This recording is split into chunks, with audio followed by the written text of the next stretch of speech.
Okay, so let's unpack this. Imagine you're scrolling through real estate listings online, just looking for an investment. And suddenly you see an advertisement for a Mercedes-Benz apartment. Right, which immediately catches your eye. Exactly. I mean, you have to stop for a second and think about what that actually means. Like, are you buying a luxury home? Or are you buying a giant stationary car? Or is it something else entirely?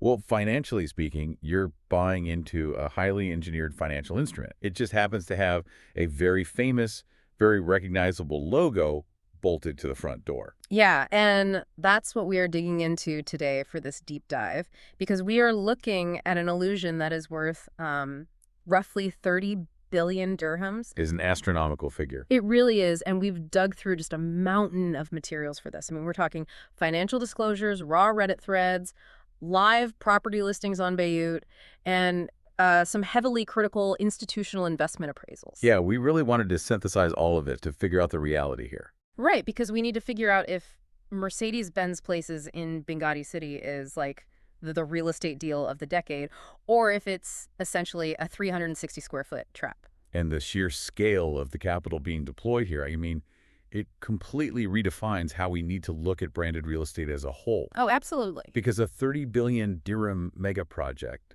which is roughly 8.2 billion US dollars, that's not just a building anymore.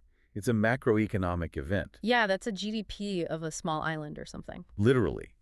And the reason we have to cut straight through all that glossy automotive branding today is that the marketing hype is currently, masking some incredibly harsh financial realities. Realities that the average buyer might completely miss. Exactly. Specifically regarding their pricing strategies, the operational bottlenecks they're facing, and the structural risks of buying into these massive master plan communities. Which is exactly our mission today. We are going to decode this entire 12,000 unit behemoth for you. It's going to be a lot of numbers, but it's crucial. Yeah, we're breaking down the exact dirham to dirham math of their payment plans.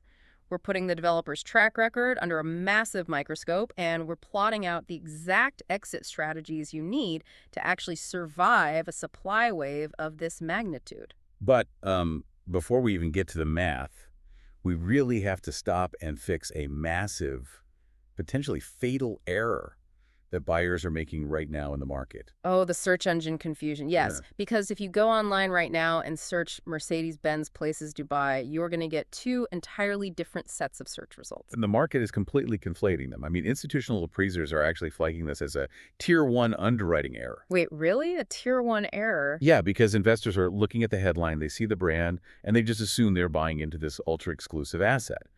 But they're confusing the flagship standalone hyper tower in downtown Dubai with the massive suburban master plan out in Meydan. And if you mix those two up, you're toast. Completely. If you plug the metrics of the first project into the reality of the second one, your entire financial model just collapses. Okay, so let's draw a hard line between these two beasts right now. And let's start with the one we are not focusing on today, just so you know exactly what to filter out of your research. Good idea. So the first one is officially branded as Mercedes-Benz Places Binghatti. Notice there's no city at the end of that name. Right, the lack of the word city is the key differentiator there. Yeah, and that one is a standalone hyper tower in downtown Dubai. I mean, it's practically casting a shadow over the Burj Khalifa. And the engineering profile of that downtown tower is just staggering.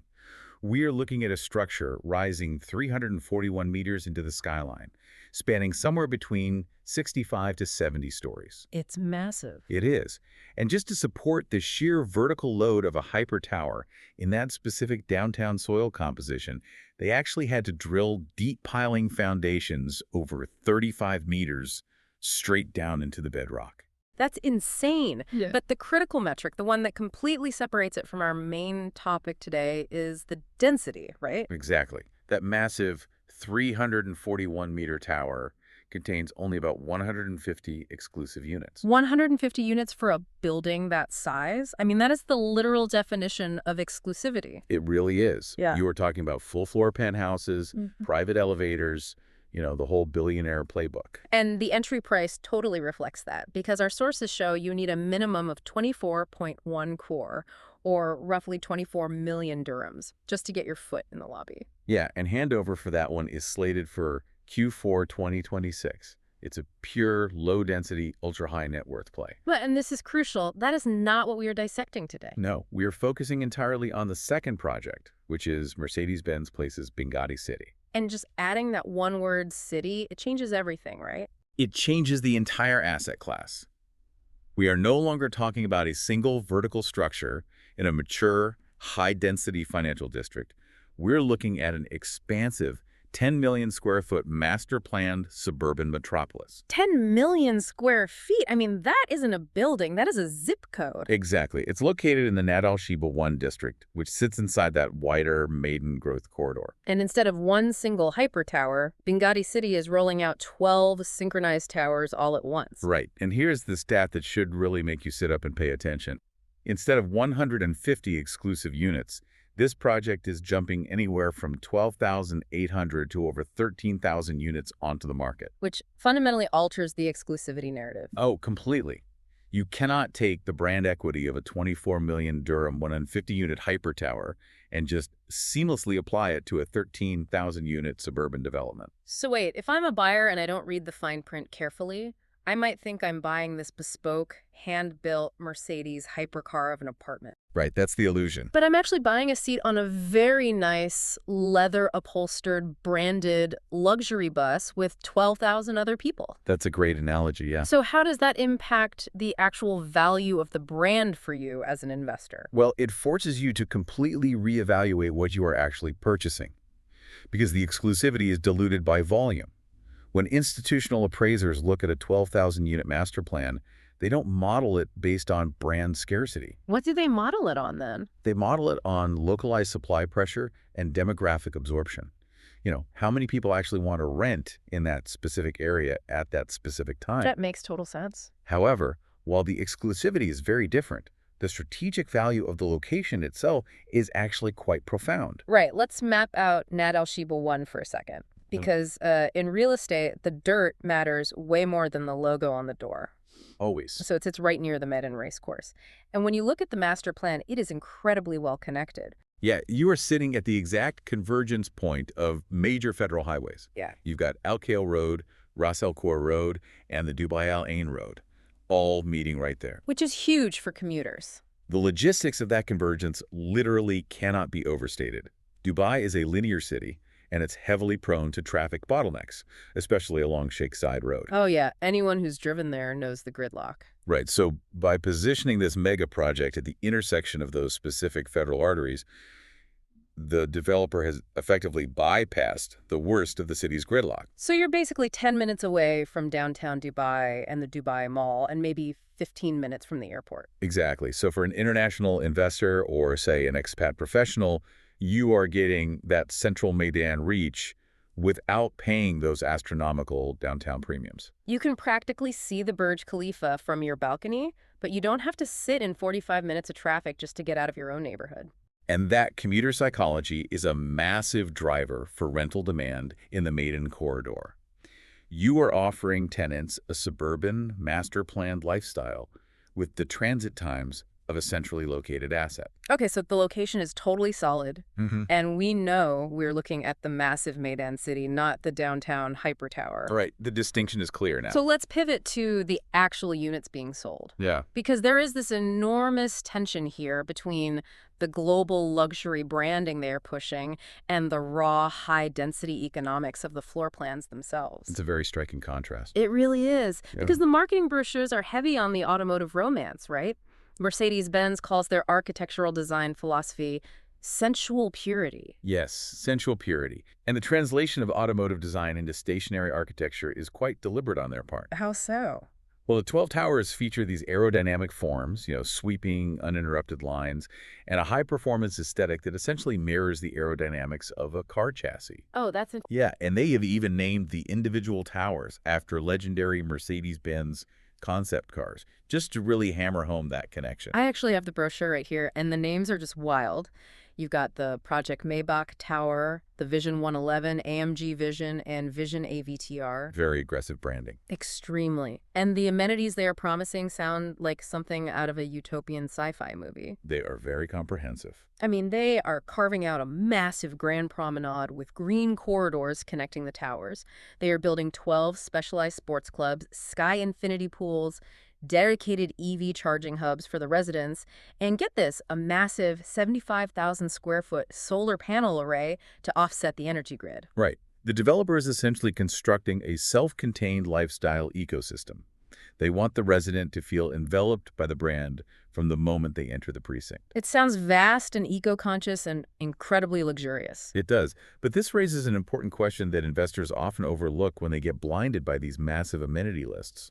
What are you actually securing exclusive rights to? Because when we strip away the shared promenades and the solar arrays, and we pull the actual floor plans from the Bayou listings and the project appraisals, the reality of the private square footage is jarring. Okay, this is where the rubber meets the road, and honestly, this is where I get really confused by the whole thing. Let's look at the numbers. Because the studios in Binghatti City, the entry-level units are remarkably small. We are looking at floor plans ranging from 361 to 385 square feet. Yes. Let me just pause there for you. 361 square feet. My college dorm was barely bigger than that. It's exceptionally compact. And one-bedroom apartments are only hovering around 600 to 632 square feet. Which reveals a highly calculated volume strategy by the developer. Developers are increasingly utilizing this ultra-luxury automotive branding to move incredibly high volumes of what are essentially micro-apartments. But how does that even work practically? Like if I walk into a 361 square foot studio, where does the bed go? Where's the kitchen? How do you apply sensual purity to a box that small? Well, the interior design relies heavily on smart storage. They use curved walls to create the illusion of flow, and they install high-end compact fixtures. So you're basically sleeping next to your stove, but it's a really nice stove. Essentially, yes. The physical reality remains. It is a microspace.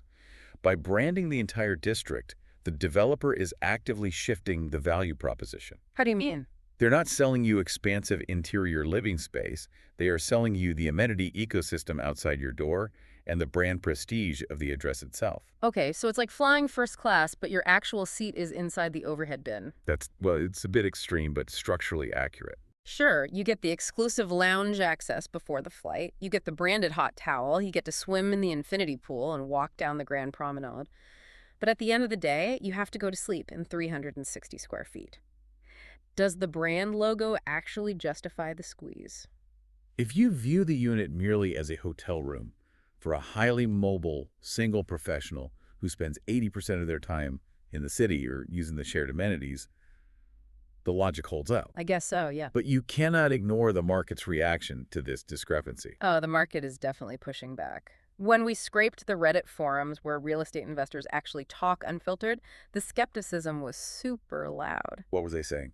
Well, multiple users pointed out Binghatti's historical track record. They noted that Binghatti made its name with rapid delivery, copy-paste designs in Tier 2 and Tier 3 neighborhoods. Which is true. That was their original growth model.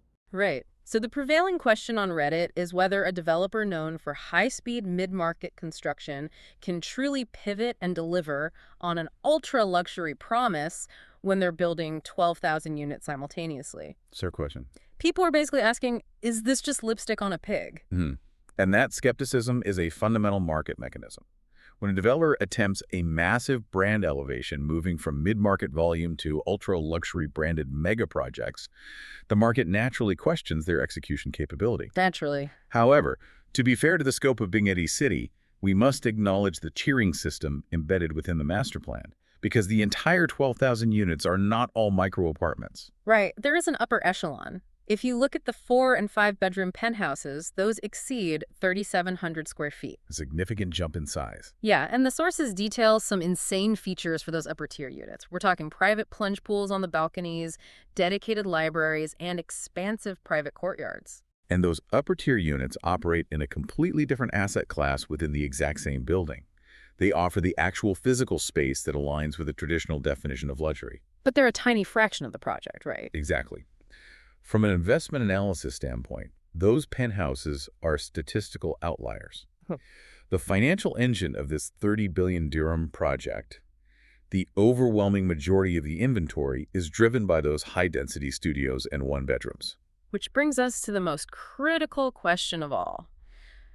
Who on earth is paying for all this concrete? That is the multi-billion dirham question. Because if they are trying to cram 12,000 units into a massive 10 million square foot metropolis, how does a developer actually afford to build a literal city? To understand if this project will actually cross the finish line, we have to open up the hood and look at the financial health and operational reality of Binghatti holding themselves. Let's do it. Because the trajectory of Binghatti's growth in the Dubai real estate market is unprecedented.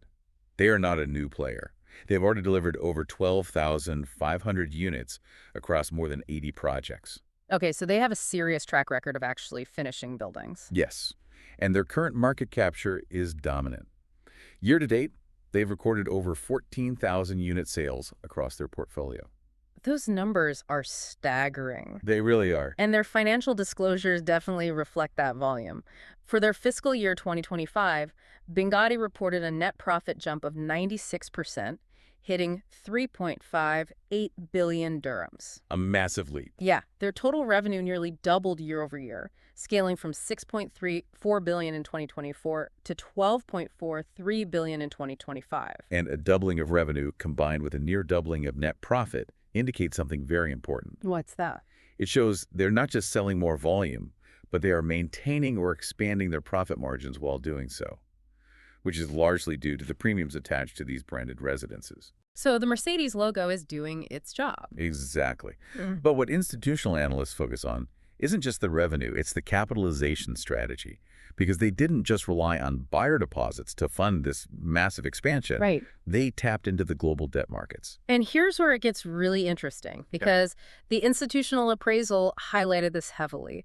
Binghatti went to the global financial markets and issued two separate $500 million Islamic bonds, which are known as sukuks. Yes, sukuks. And they listed these on NASDAQ, Dubai, and the London Stock Exchange. The first issuance in August 2025 was oversubscribed by 5 times, and the second one in February 2026 was oversubscribed by 4.4 times. The mechanics of a sukuk are critical to understand here. Hold on, let's unpack this right now because my eyes totally glaze over when I hear corporate bond issuance. Sure, it can be dense. What exactly is a sukuk? Like, how is it mechanically different from a regular Wall Street bond? Okay, so a traditional Western bond is essentially just an IOU, a debt obligation, where the issuer promises to pay back the principal with a fixed interest rate. Yeah, standard debt. Right. But under Islamic finance principles, charging interest, which is called riba, is prohibited. Therefore, a sukuk cannot be a mere debt obligation. So what is it then? It must be asset-backed or asset-based. When an investor buys a sukuk, they are technically buying partial ownership in a tangible underlying asset or an investment activity. Oh, wow. So instead of receiving interest, they receive a share of the profits generated by that specific asset. So it's essentially a profit-sharing agreement tied to physical real estate rather than just a loan generating interest out of thin air. Exactly the concept, though structurally they act very similarly to bonds for the end investor in terms of providing a predictable yield. That makes a lot of sense. And the fact that Binghatti chose to list these on the London Stock Exchange and NASDAQ Dubai that forces them into a rigorous corporate governance and transparency framework. Because you can't just list $500 million in London without opening your book. Precisely. You are subject to intense international auditing. And clearly, the global markets loved what they saw, because being oversubscribed by 5 times means there was $2.5 billion worth of institutional money fighting to get into a $500 million offering. It's a huge vote of confidence. It is. But the institutional appraisal also listed their credit ratings. And this caught my eye. They got a Bay3 from Moody's and a BB from Fitch. Both agencies gave them a stable outlook. Which requires careful interpretation. Right, because if I Google Bay3 rating, the financial definitions call that sub-investment grade, or in harsher terms, a junk bond. Yes, that is the technical classification. So should I be worried about handing over 1 million dirhams in down payments to a developer with a junk rating? Like, is this company going to go bankrupt halfway through building my apartment? That is a very rational fear to have, Yeah. but you really have to contextualize how rating agencies view emerging market developers. Okay, how so? A B3 or BB rating is entirely standard for a fast-growing, privately held real estate developer at this stage of their life cycle. Really? Yes, real estate development is inherently cyclical and highly leveraged. The rating agencies are simply acknowledging that Binghatti carries the standard systemic risks of the property sector.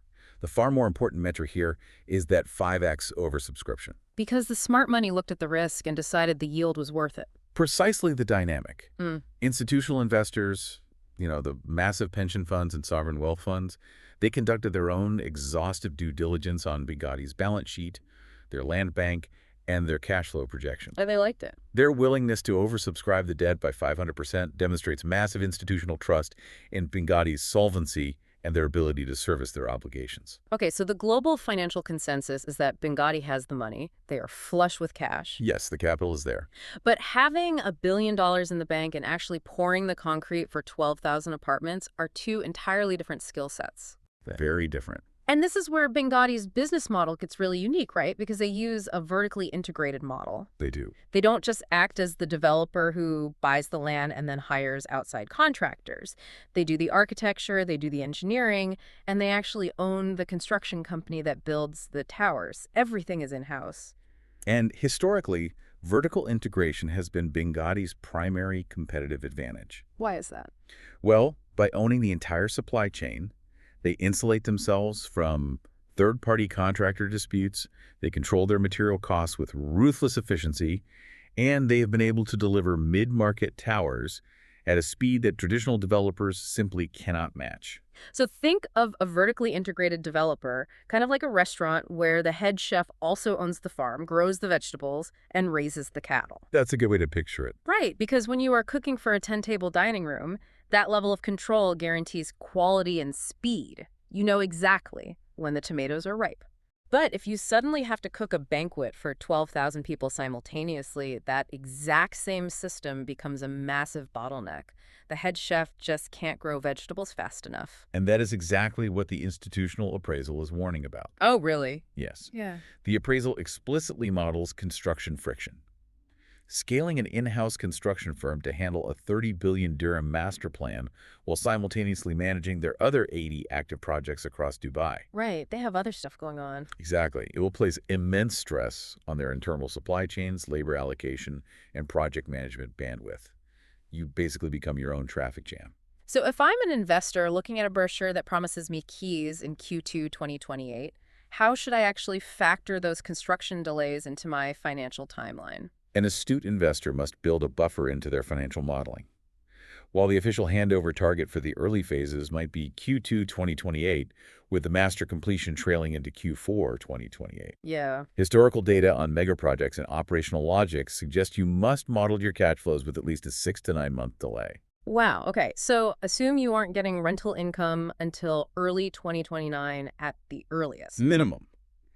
You have to assume that scaling a vertically integrated construction firm to this magnitude will result in localized delays. That's a huge factor for cash flow. It is. If you are relying on that Q2 2028 rental income to pay your mortgage in Q3, you are exposing yourself to severe default risk. That makes total sense. Expect delays, plan your cash reserves around them, but knowing that the developer is financially sound, yet facing this logistical Everest of a build, how are they incentivizing you, the individual buyer, to actually fund this operation right now? It all comes down to the psychology and mechanics of their launch pricing strategy. Let's get into the numbers on that.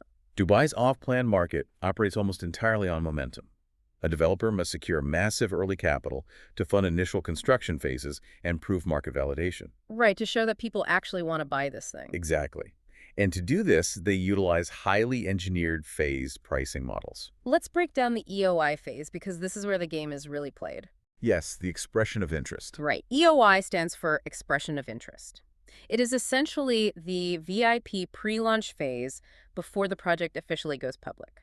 And during this EOI window, Binghatti was offering these micro studios at 1.3 million dirhams. A very attractive entry point. But there's a catch. That price was only available for the first 300 units. Right, strict scarcity. And the one-bedrooms were offered at 2.25 million, restricted to the first 200 units. To secure one of these, you had to put down an EOI booking amount, Which was how much? It was 20,000 dirhams for a studio and 40,000 for a one-bed. And that EOI booking amount acts as a psychological anchor and a barrier to entry, filtering out casual observers from serious capital. Makes sense.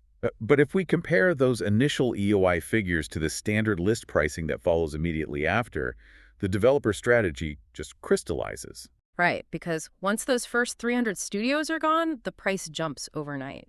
When we looked at the current live Bayut listings, the standard starting prices for a studio have escalated to between 1.6 million and 1.7 million. That's a massive jump. It is, and the one-bedrooms have moved past 2.5 million. Which means the early adopters secured a paper profit of approximately 300,000 to 400,000 dirhams the moment the standard pricing tier activated. It's like paying a cover charge just to get into the VIP line at a club. That 20,000 dirham EOI deposit is your cover charge. But once you're inside, the drinks are heavily discounted, you secure that 1.3 million baseline price. Precisely. But what does this mean for the person listening right now? Because that EOI window is closed. If you are buying today, you are looking at 1.6 million for a 361 square foot studio. Is that still a mathematically sound deal? Well, to determine the viability of the standard list price, we must abandon the marketing completely and look strictly at the underlying rental yields of the specific geography. Okay, let's do the math. Current market data for the wider Meydan district indicates that unbranded standard properties yield roughly 5.5% to 7% gross. So if I buy a regular non-Mercedes apartment next door, I'm making about 6% a year in rent. Correct. Now, institutional analysts project that the branded apartments in Binghatti City will yield slightly higher, projected around 6% to 8% gross. It's a little bump for the brand. Exactly. This slight premium is attributed to the Mercedes-Benz brand pull and the extensive, highly amenitized lifestyle ecosystem that tenants are willing to pay a premium to access. But the critical appraisal made a really sharp point about that initial 1.3 million EOI price. It did, and it is perhaps the most vital insight for understanding the brand valuation here. What did they find? At 1.3 million, the price per square foot for these studios was entirely in line with the standard, unbranded properties currently trading in Meydan. Wait, really? Yes. So at 1.3 million, they weren't even charging a Mercedes premium. Not fully, no. The Mercedes-Benz brand premium was not fully baked into that initial EOI price. Wow. By offering what was essentially a market rate price for a branded product, the developer guaranteed an immediate sellout of those initial tranches. Because it's an undeniable deal at that point. Right. They secure immediate liquidity and generate intense FOMO fear of missing out across the wider market. The early buyers successfully captured the initial brand uplift premium before the standard list prices kicked in. But if you are buying at the standard list price today of 1.6 or 1.7 million, that brand premium is fully baked in. Completely baked in. You are paying a 300,000 dirham tax up front just for the Mercedes logo and the sensual purity design. Which means your rental yield is going to be squeezed tighter because your initial capital outlay is so much higher. The math becomes far more restrictive at the standard list price. And to counter this, and to keep the sales velocity moving at these higher price points, the developer has to deploy some very powerful financial levers. And this brings us to what is happening right now in the market. For buyers looking at this project in August 2026, Binghatti has rolled out a highly specific, time-sensitive promotion to move inventory in a specific phase of the master plan. Yes, this promotion targets the Maybach 6 Twin Tower phase, which consists of 39 and 43-story residential towers within the Binghatti City community. Okay. The developer is marketing this under the Summer 40.60 payment plan, and it is strictly valid until August 31st, 2026. Let's do a deep mathematical simulation on this because this payment plan is wildly different from how you buy a normal house anywhere else, and it changes the entire risk profile of the investment. It certainly does. Under the Summer 40.60 plan, you pay a 20% down payment on booking. Then, you pay another 20% in easy monthly installments over the next 2 years while the building is under construction. Right. The remaining 60% of the purchase price is deferred entirely until they hand you the keys in 2028. The structure of the payment plan is compelling, but the promotion includes a secondary mechanism that drastically alters the upfront capital requirements. The waiver, right. Yes, a 4% DLD waiver. Okay, for context, the DLD is the Dubai Land Department. Normally, every single time property changes hands in Dubai, the government takes a 4% registration fee up front. It's basically an unavoidable transaction tax. But under this promotion, Binghatti is absorbing that cost entirely. Which is huge. The mechanics of a DLD waiver are fascinating. The developer actually pays the 4% fee to the government on the buyer's behalf Why would they just give away that much money? because it acts as a shatter discount. It allows the developer to keep the headline price of the unit artificially high, which protects the valuation of the surrounding units and their overall balance sheet while putting real, immediate cash back into the buyer's pocket. That is so clever. Let's run the exact numbers on a theoretical purchase so you can see how powerful this is. Let's go. Let's say you buy a studio priced at 1,600,000 dirhams. A 4% DLD fee on that would be 64,000 dirhams.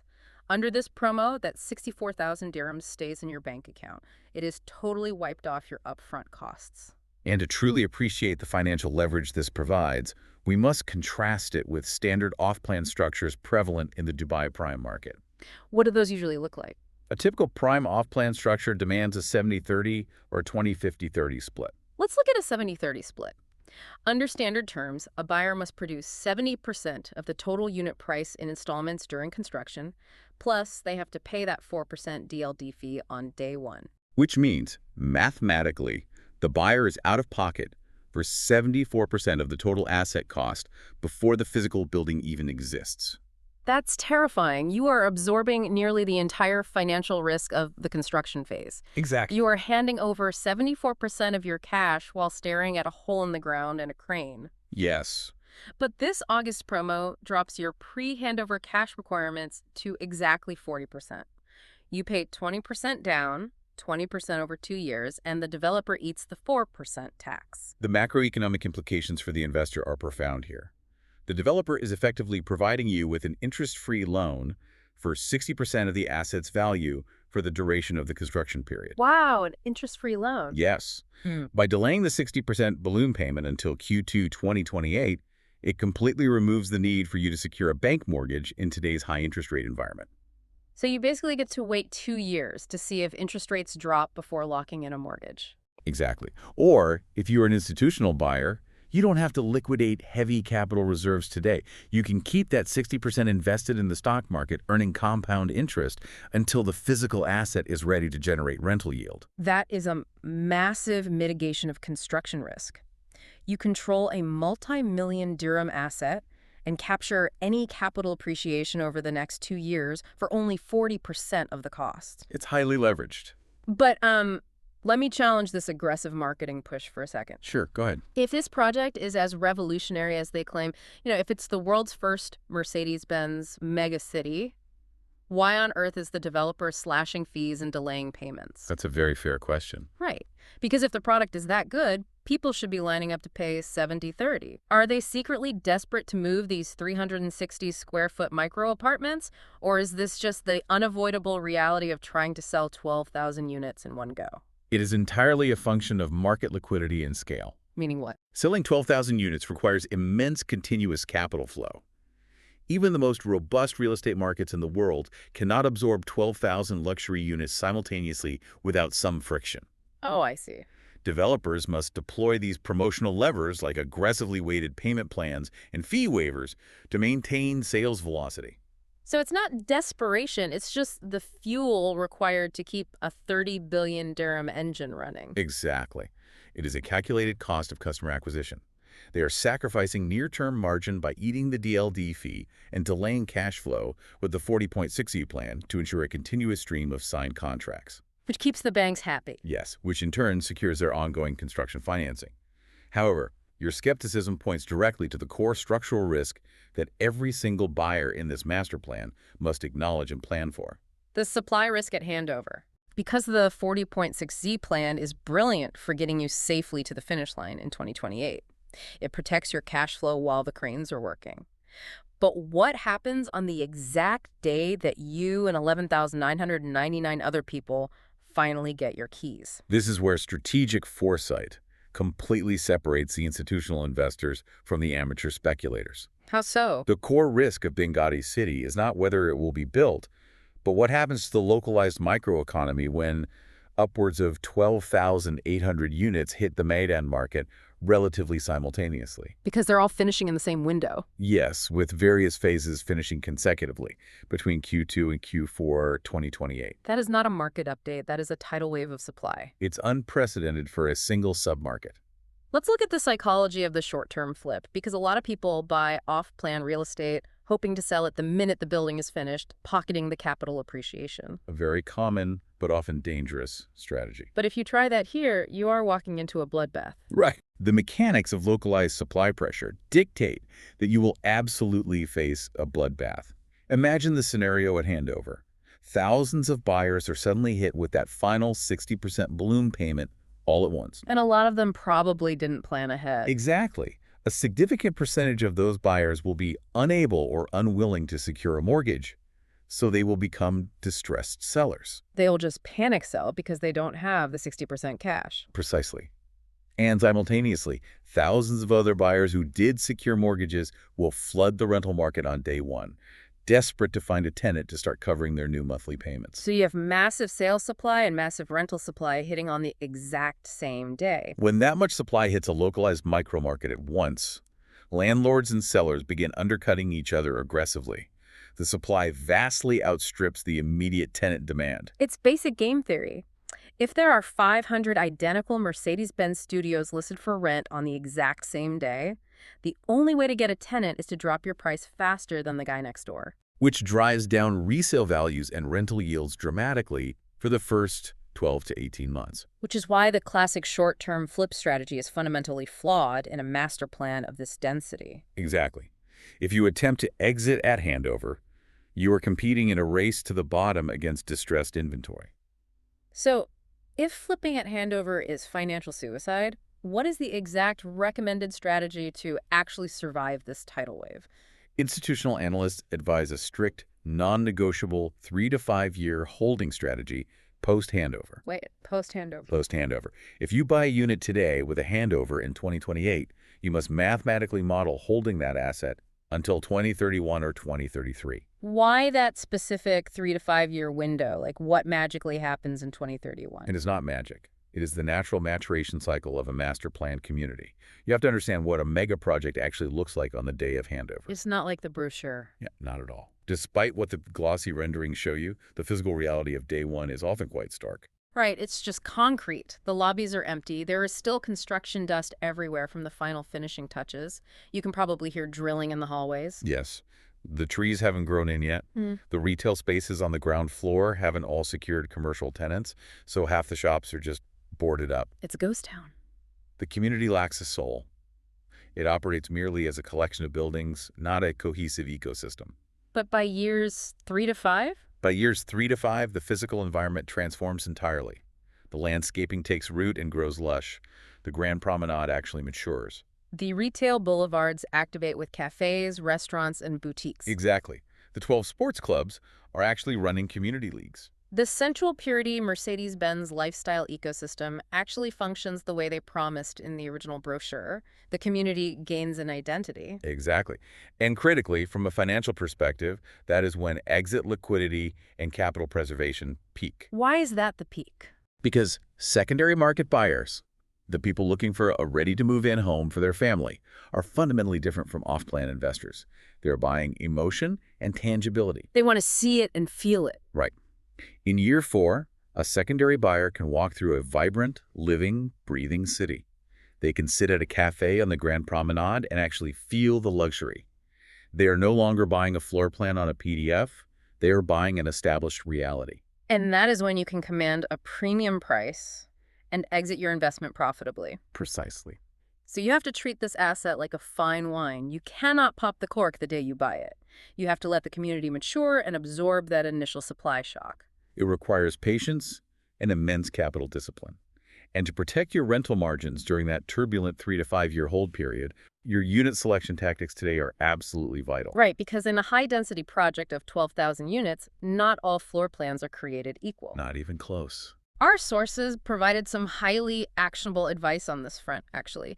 If you're going to buy, they say, to aggressively target outward-facing units or units specifically located in the Phase 1 towers. That is excellent advice. Why?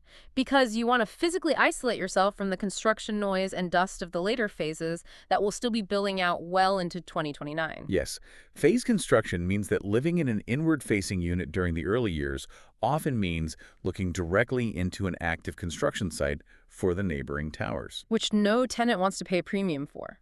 Furthermore, the institutional guidance suggests prioritizing mid to high floors with specific, unalterable views. You want views of the Dubai skyline, specifically the Burj Khalifa, or you want premium inward views of the mature sections of the Grand Promenade.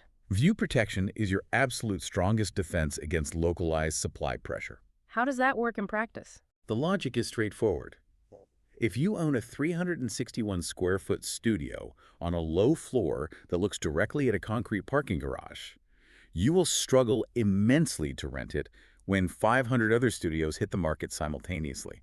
Because why would a tenant choose the brick wall view when they have 500 other options at the exact same price? Exactly. But if your 361 square foot studio has an unobstructed high floor view of the Burj Khalifa, you immediately differentiate your asset. You rise to the very top of the rental pool. Yes. Tenants will pay a premium, or at the very least they will choose your unit first, which protects your rental margins during those crucial early years of high supply. Okay, let's take a deep breath and summarize the intense journey we've just been on. It's been a lot of data. It has. So, Mercedes-Benz Places Binghatti City is a massive, highly engineered, high-density play in the Meydan growth corridor. It is an entirely different beast from the exclusive 150-unit single hyper tower in downtown Dubai. We've established that the financials of Binghatti developers are robust, backed by massive global institutional confidence, and those highly successful sukuk issuances. However, the sheer operational scale of a vertically integrated 12,000-unit project presents inevitable logistical bottlenecks. True.